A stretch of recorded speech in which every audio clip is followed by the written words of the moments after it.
Over the last few years, I made quite a few videos about different audio and video formats from the past, and as a result, people quite often get in touch to request that I do a video about, say, VHS or Betamax or minidisc. Now, to me, VHS and Betamax, not really that much new to say there. I don't think I'll do anything about those.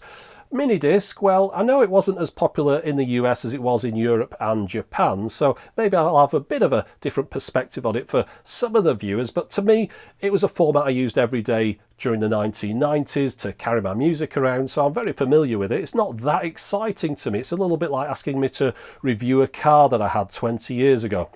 I prefer to do something that's a little bit more obscure, something that I don't remember or wasn't around while I was alive, something from before my time. Not just the losers in a format war, but the forgotten soldiers in the battle, the formats that everyone's forgotten about.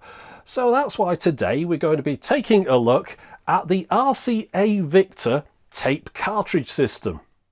So this video is going to be covering both the technology and the history. We're going to be looking at the system itself and trying to get an old machine working so that we can listen to some of these cartridges that I've picked up. And then we'll be looking into the archives and trying to figure out exactly why the RCA cartridge never took off. Okay, so let's set the scene. The year is 1956. The place is the United States of America. Sales of home tape recorders are just starting to take off. The 1955 numbers were up 50% from those in 1954, and 1956 numbers were expected to increase by an even greater degree.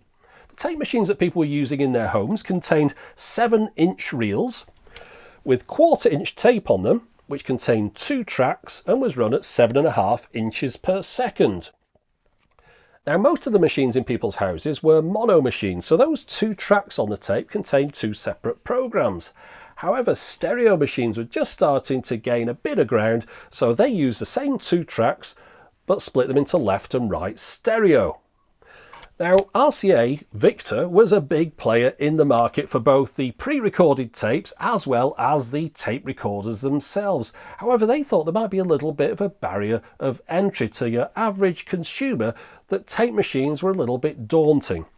You had to get the tape, feed it through the machine, put it onto the take-up reel, at the end rewind it back onto the original reel.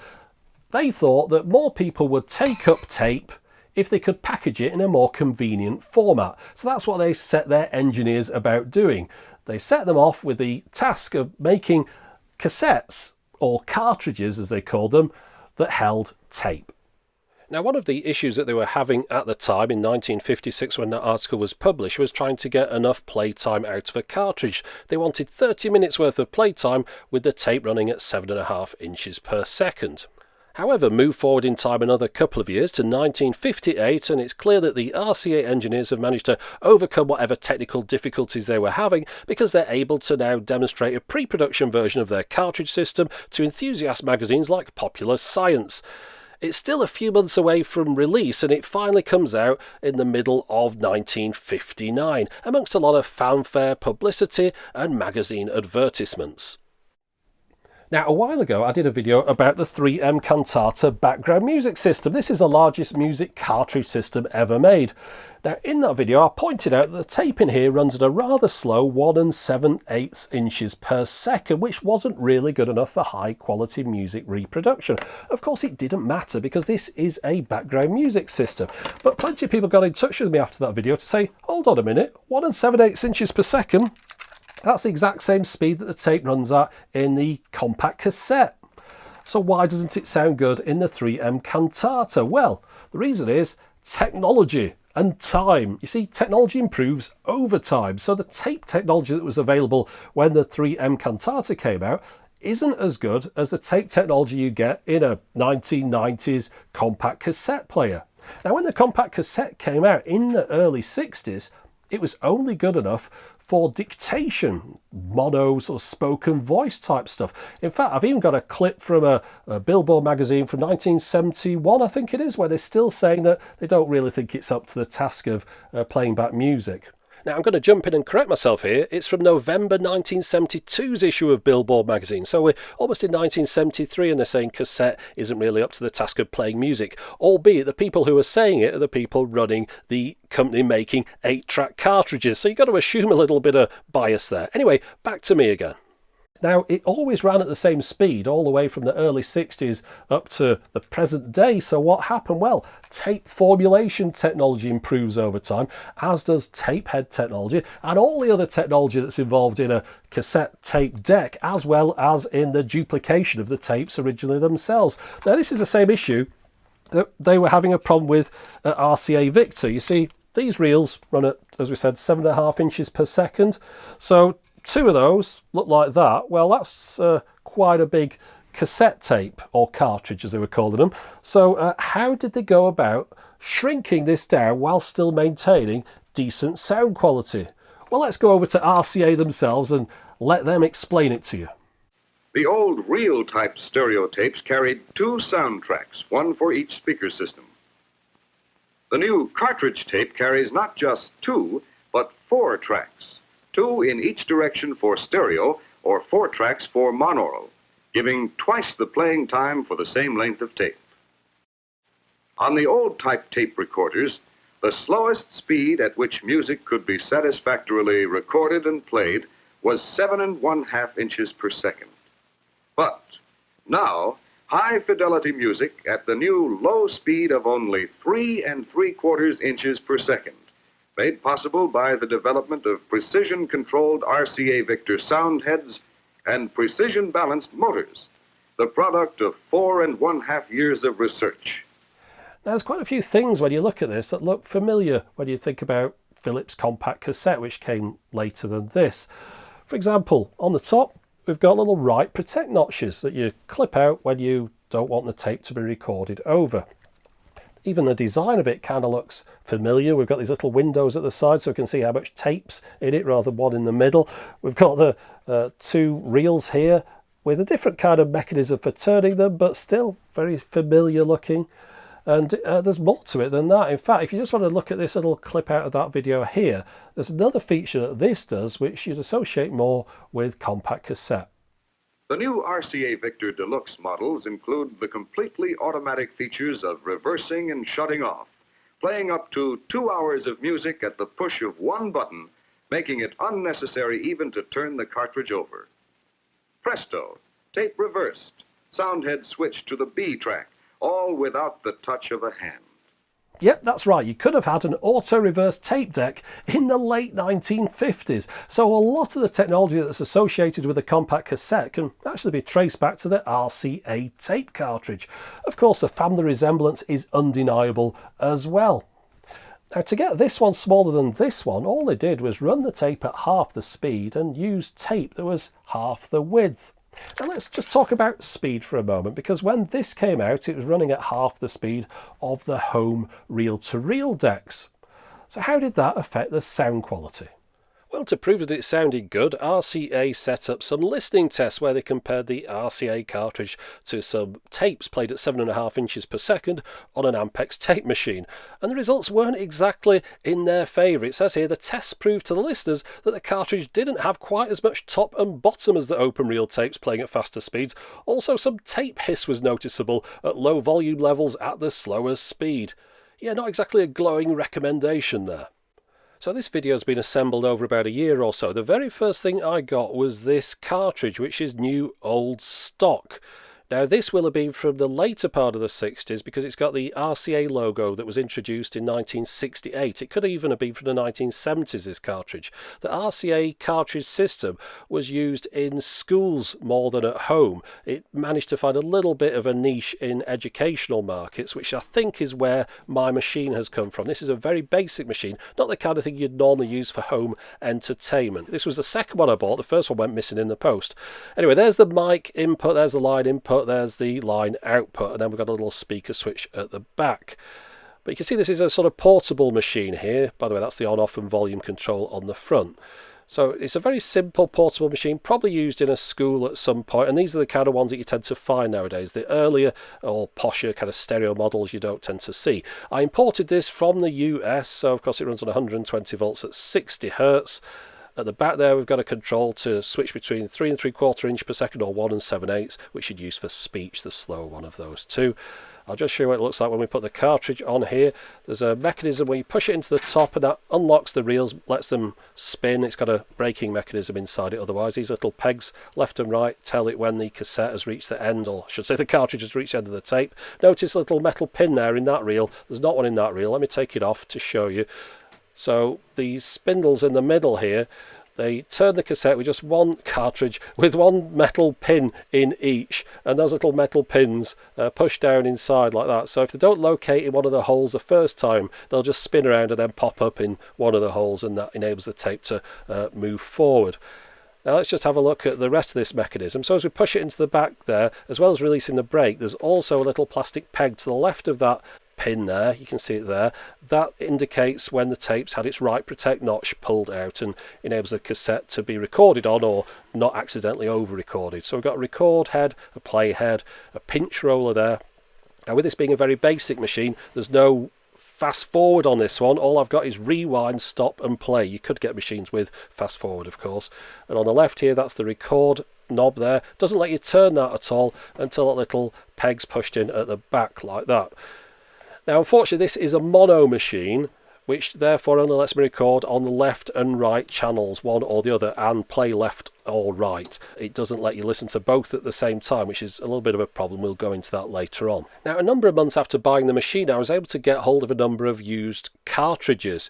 Now interesting here, you can see the RCA logo from my cartridge at the top there, and then the one behind shows the earlier RCA logo, which would have been used from the launch of the system 1959 up to 1968. Also notice there's a Bel Canto cartridge here. Bel Canto were one of the licensees of the RCA Victor cartridge system, and in fact if anything they probably made more of the machines than RCA did. They seem to be a little bit more in on the technology.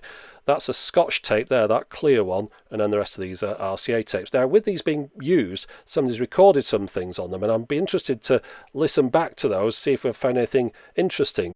But this one in particular interests me. This is the demo tape cartridge that someone would have got when they bought their machine. It's in stereo, and the reverse of it is left blank so that you can use it to record your first recordings on. I'd be very interested to find out what that demo tape sounds like. Now as we look at one of these Scotch cartridges here, it lets us see exactly how it works with it being clear. We've obviously got a reel on the left, the tape goes along the bottom up onto the reel on the right. Very simple. Now you notice here there's a metal bit at the back, so I'll spin it round. That's the braking mechanism we mentioned earlier on. So as that gets pushed down inside, the metal pushes away from the inner parts of each reel here, which lets the tape freely move within the machine. It stops it unspooling when you're carrying it around. However, before I can listen to any of these cartridges, I'm going to first have to get my cartridge player working. When I bought this, it was advertised as not working, however making a noise, which usually means it needs new belts. So fingers crossed that's all it does need.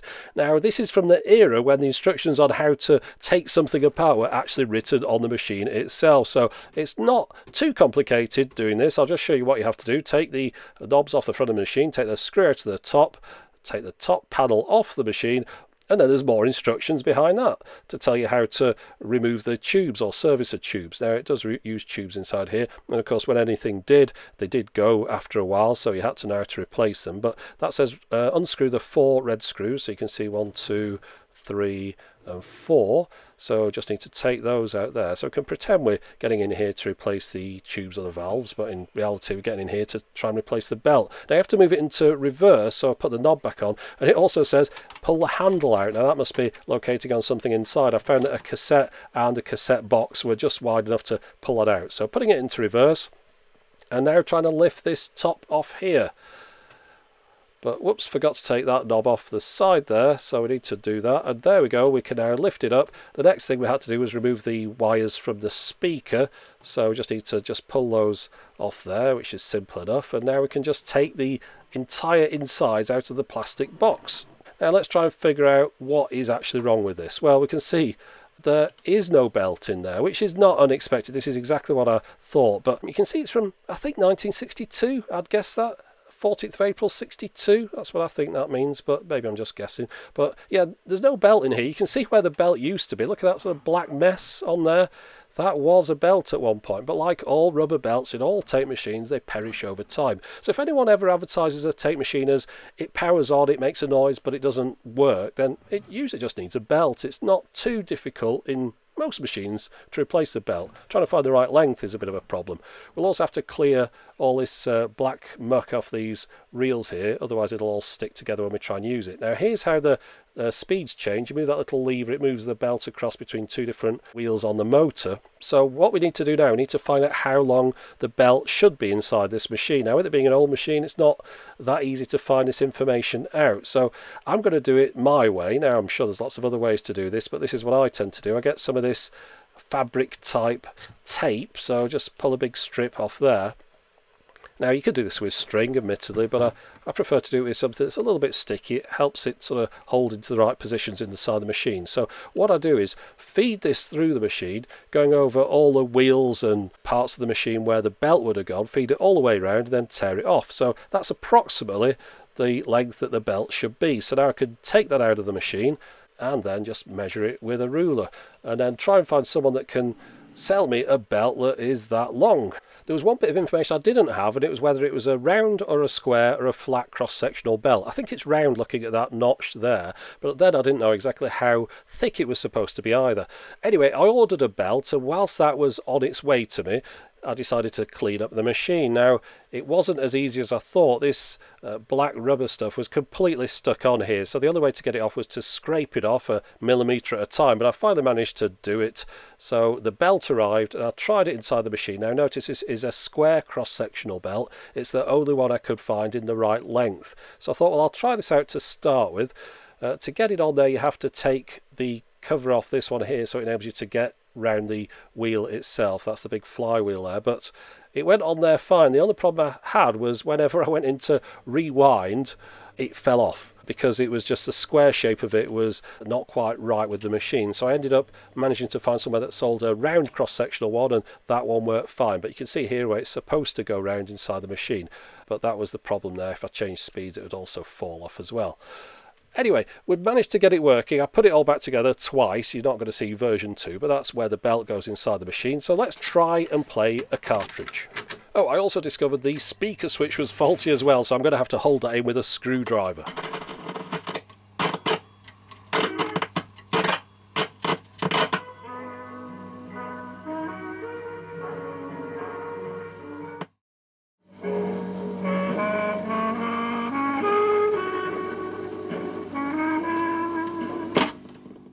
Okay, so it's playing too slowly because it's expecting 60 cycles or 60 Hz, and the UK power supply here is only providing it with 50 Hz. So to play it at full speed, I'm going to use my 60 Hz machine.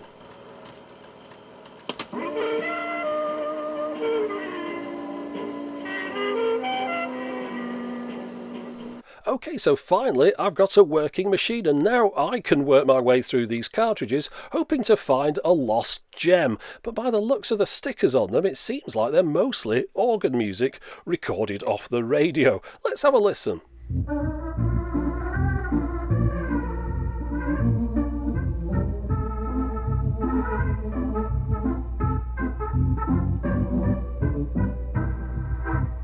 So unfortunately for me, these aren't lost live recordings of the Beatles. No, it's either organ music or easy listening.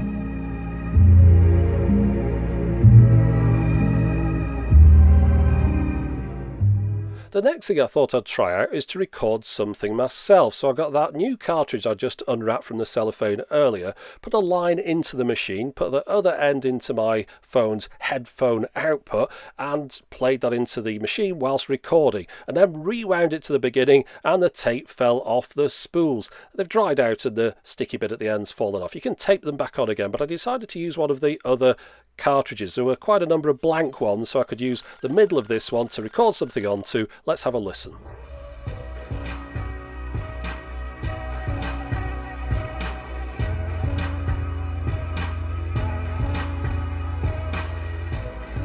Yeah, it sounds dreadful. First reason, I've got the record levels too high. The second one is the tape speed seems to be all over the place. And the third one, everyone's going to tell me this, and I know because every time I put up a video about an old piece of technology, there's one thing that I get more than anything else in the comments, and it's people telling me that you'll need to replace the caps in it. Well, I'm going to tell you why I'm not going to replace the caps. There's no point typing that now. You might as well delete that, and I'll explain why there's no point even going any further with this machine. It's obviously a very basic machine. Yes, it will need the caps replacing in it if it was to bring it up to spec. However, all these are stereo recordings. Mine is a mono machine. I wanted to play back that demo tape that I got. I'm more interested in that, and that's a stereo demo tape. But let me demonstrate to you what happens when you try and play that stereo demo tape in this mono machine. This is the world's most lightweight, only 18 pounds, compact, no larger than a woman's vanity case. complete, all-in-one. Yes, of course, on this mono machine you can only ever hear either the left or right channels individually. You can't hear them both together. So I thought, well, what I'll do, I'll play both tracks individually, record them, and then splice them together in an audio editing package. So I tried that, but due to speed differences between both times that I played them, they quickly fell out of sync with one another. So I'm going to cheat. I'm going to open up the cartridge. I'm going to get the tape out of there, the tape spools, re-spool them onto my reel-to-reel machine, which uses the same quarter-inch tape and the same 4-track tape layout, so we can finally hear the true quality of this tape as it was originally when it was first released. But before we do that, let's just look at side B of this tape, because I noticed on here, on the blank side that you could record on when you first got the machine, it looks like some chap back in 1964 has recorded something, and it says, as far as I can make out, me and Kenny on organ and guitar. So ladies and gentlemen, let me present to you now me and Kenny on organ and guitar.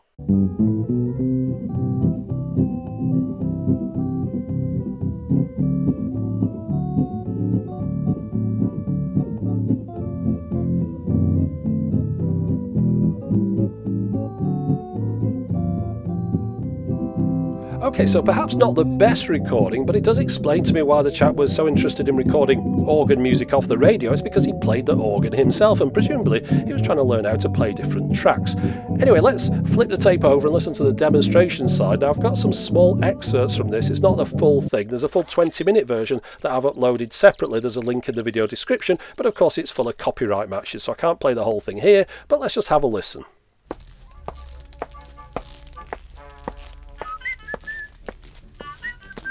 Were you whistling at me? Why no, tape it easy, don't you hear it? Tape it easy? Oh, you must be looking at my new Bellomatic tape cartridge recorder. This is how to tape it easy with the new Bellomatic stereo tape cartridge recorder that plays and records stereo on the tape you never have to touch. This is the world's most lightweight, Only 18 pounds, compact, no larger than a woman's vanity case. complete, all-in-one stereo tape recorder.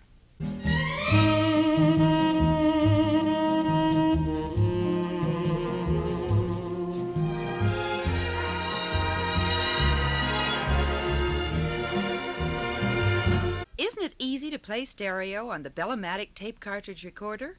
But the fun really begins when you start to record stereo. Copy stereo records and other stereo tapes. Make your own music library from other stereo broadcasts.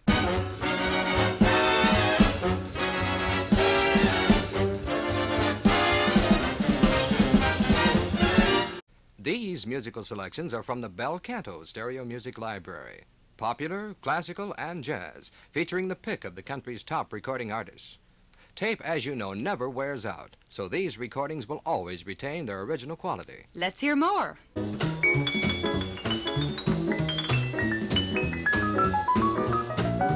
A full cartridge of nearly 600 feet of Bel Canto recording tape costs only $3.95. Get set to tape it easy with the Bellomatic tape cartridge recorder. The new, easy way to record stereo on the tape you never have to touch. So as I mentioned, I've got a full 20-minute version of that uploaded separately on a non-monetized video because there's 3 copyright matches on it, and if you want to listen to that, there's a link to it in the video description. But I'm sure after listening to that, you'll think, well, that didn't sound bad at all. The quality was pretty decent, especially when you consider it was 1959. So why didn't the sound tape cartridge system take off? Well, let's try and figure that out. Well, as we can see here, the sales of pre-recorded reel-to-reel tapes were pretty healthy in 1960, but the thing is they were being sold to enthusiasts. The people that had got tape recorders had got really pretty decent hi-fi systems and were spending a lot of money on them. So when RCA came out with their cartridge system, they were trying to sell it as an all-in-one device. There was no way just to plug it into an existing hi-fi. They wanted you to buy a whole new system, which just consisted of the tape cartridge, perhaps with a radio attached or whatever. So you guys with a hi-fi system, they weren't going to throw all that away so they could get this new cartridge system, and besides which we mentioned earlier on that the quality of the sound wasn't as good as their 7.5-inch reel-to-reel tape. Now, admittedly, the RCA cartridge system wasn't being aimed at the hi-fi enthusiasts. Of course, the whole idea was for a family of androids like these here to be able to load a cartridge onto their cartridge machine, the kind of people that wouldn't want to be messing around with tape on a reel-to-reel machine. However, the cost of the pre-recorded cartridges was pretty expensive. All these ones here that were for sale on eBay recently had the price tags still on them, and $7.95 per cartridge. So if we assume those are from 1961, just to pick out a year, that is now equivalent of $63.10 per cartridge. So your average family wouldn't really want to be spending that on a cartridge of 60 minutes worth of music. So pretty soon the people that were selling the tapes or cartridges themselves put the cartridges last on the list. 2-track, 4-track and cartridges as a sort of afterthought. And that's Bel Canto. They're one of the main people selling it. And you can see that RCA were having trouble getting the cartridges into the stores. So they started trying to sell them sort of mail order direct. And that then wound up the retailers because they didn't like people doing that. We've seen that recently with video games. It's something that's always been going on. So then they tried relaunching it and pushing it again, and between when it was launched in 1959 and 1964 they kept trying different marketing campaigns. You'll notice the name of the product keeps changing all the time. It starts becoming the sound tape cartridge, the snap load, the quick load cartridge, but whatever they did, it didn't sell. This is the last run of the adverts here from 1964. If we look down at the bottom of the hat stand there, you can see a machine pretty similar to the one that I've been demonstrating to you. So that was the last year that they were selling these machines. Now, as I mentioned earlier, there was some minor success in the educational market, which explains why I was able to get hold of a cartridge that was made after 1968, although the educational market is often where old technology goes to die. When people talk about format wars, they often talk about Betamax versus VHS, but this one goes back a lot longer than that, all the way back to 1959 when the RCA cartridge system was first being launched. The press was all excited about the potential of a battle between them and a rival new system from the Minnesota Mining and Manufacturing Company, better known as 3M. They produced tape under the brand Scotch for a number of different manufacturers' cartridges and systems, but they thought they'd bring out their own cartridge system as well, and here's what that one looked like. Now, if anything, this is an even rarer system than the RCA tape cartridge system. So neither of these were in any way successful. Now, the company that actually managed to crack the mass market seemingly came out of nowhere. It was Bill Lear from Learjet with his 8-track system. This ruled the roost between the mid-60s and the mid-70s. But it didn't come out of nowhere. In fact, the roots of this can be traced all the way back to the first article I showed you from 1956. Let's just have a look. At that time, the only way to play your own choice of pre-recorded music in a vehicle was to use one of the different disc systems that was available on the market, but they were all pretty unsatisfactory. Everyone knew that the way forward was going to be tape. So whilst RCA's tape cartridge system was still in development and 3 years away from launch, Bernard Casino's Echo-Matic self-threading tape cartridge was already on the market and was being employed in amusement machines such as Pepe the Clown from Williams and the Zoltan fortune teller. Now, George Eash, who had rented space in Casino's building, improved upon the Casino cartridge and introduced his own cartridge system, which was called the FideliPack. The stereo version of this cart used 3 tracks, 2 for the stereo left to right, and the third as some sort of cueing track, which was used by a cart machine to find the start of the track. Now, this one found much greater success and was used by DJs on the radio all the way up to the 90s to play things like jingles and advertisements. Now, the sound quality of this cart was very good because the tape ran at 7.5 inches per second. But that meant that the standard size of this cartridge could only hold about 10.5 minutes worth of music. So next on the scene comes Earl Madman Muntz. He took the general design of the FideliPack but ran it at half speed and also split the tape into 4 tracks so it could hold 2 stereo programs. Now, this 4-track cartridge system was successfully marketed to the public and could be found in the cars of the rich and famous and was even installed in Learjets. Now, Bill Lear, who prior to starting Learjet had had a history in electronics, decided he could improve upon the Muntz cartridge and split the tracks further into 8. So now the same tape could hold 4 stereo programs and therefore more music could fit onto one cartridge. And of course that's the 8-track. So for a while the 4-track and the 8-track carts were being sold side by side, but the distributors got tired of supporting both systems. Record companies began dropping the better quality but shorter length 4-track carts. So the overall winner of the music cartridge format war ended up being the 8-track. So for most of the 1960s and 70s, the most popular car audio format was the 8-track cartridge. It was a different story at home though. You could record onto compact cassettes, but the quality still wasn't really good enough. So most people that wanted to do decent quality recording at home were still using reel-to-reel recorders.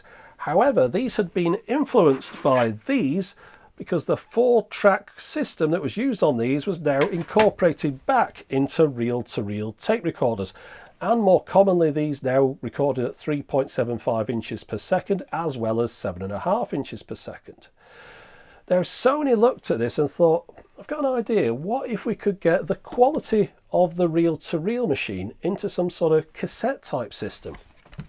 And in 1976, they did just that, and they introduced the L cassette. This looks very familiar.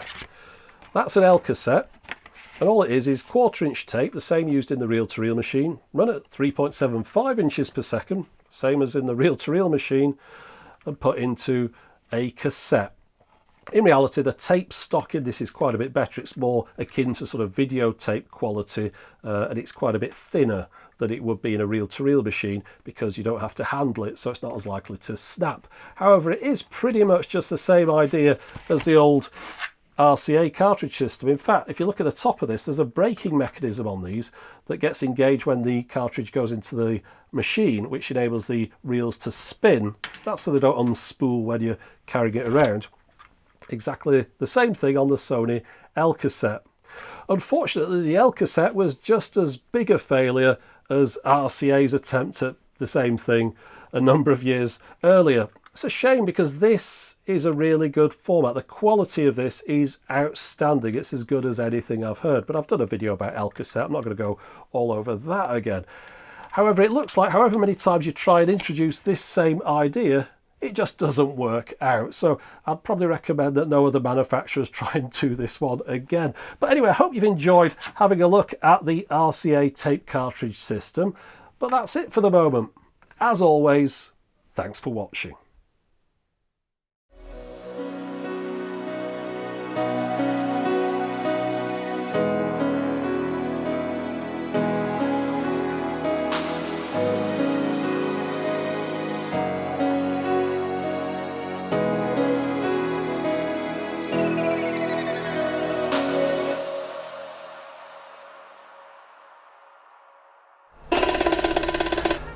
You know how now you just spend all your spare time just looking for insignificant errors in YouTube videos?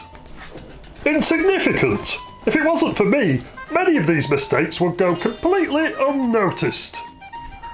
Okay, well, have you thought that it might be quite tricky making a 20-minute video whilst talking without making a single slip-up or mistake? No, that's rubbish. It's easy. Anyone can make a video. Okay. Okay then, let's put this to the test. I'm going to come up with a subject and I want you to talk about it for a minute without making a single mistake. Okay, but I hope you're prepared to be blown away.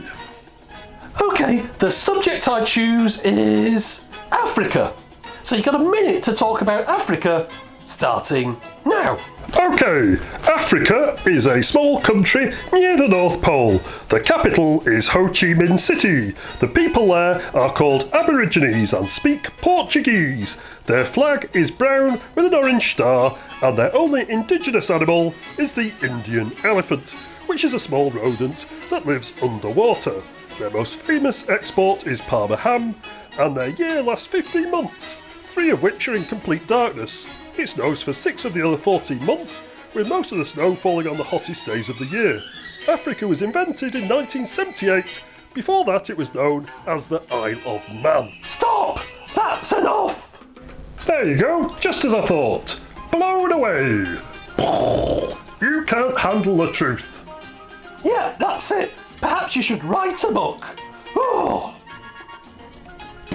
Blown away!